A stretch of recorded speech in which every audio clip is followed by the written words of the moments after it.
தென்றலே மெல்ல பேசு சீரியல்ல இன்னிய எபிசோட்ல என்ன நடந்திருக்கு அப்படின்னு பார்த்தீங்கன்னா, இப்ப பரமன் குடிச்சுப்புட்டு வெளியில வந்து ஆட்டோவுல காதலுக்கு இலவசம் அப்படின்னு எழுதி போட்டிருக்கு இல்லையா? அத கத்தியாலேயே குத்தி கிழிக்கிறாப்ல.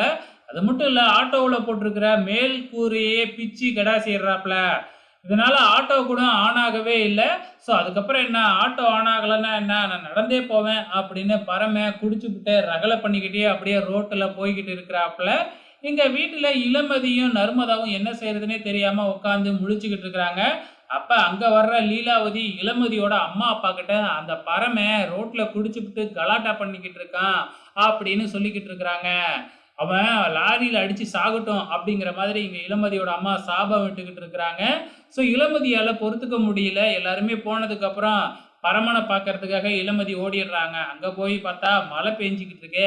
மழையில நனைஞ்சுக்கிட்டே பரமன் உளறிக்கிட்டே போய்கிட்டு இருக்கிறாப்புல. உடனே கீழே விழ போற நம்ம பரமனை நம்ம இளமதி தான் போய் கையை பிடிச்சி தூக்கி விடுறாங்க.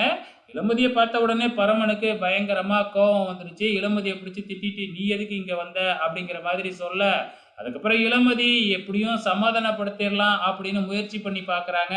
ஆனா பரமன் அதுக்கப்புறம் எதை சொல்லியும் நம்பவே மாட்டேங்கிறாப்புல. இது எல்லாத்துக்கும் காரணம் உங்க அம்மா தான் அப்படின்னு இளமதி சொல்லி பார்க்குறாங்க.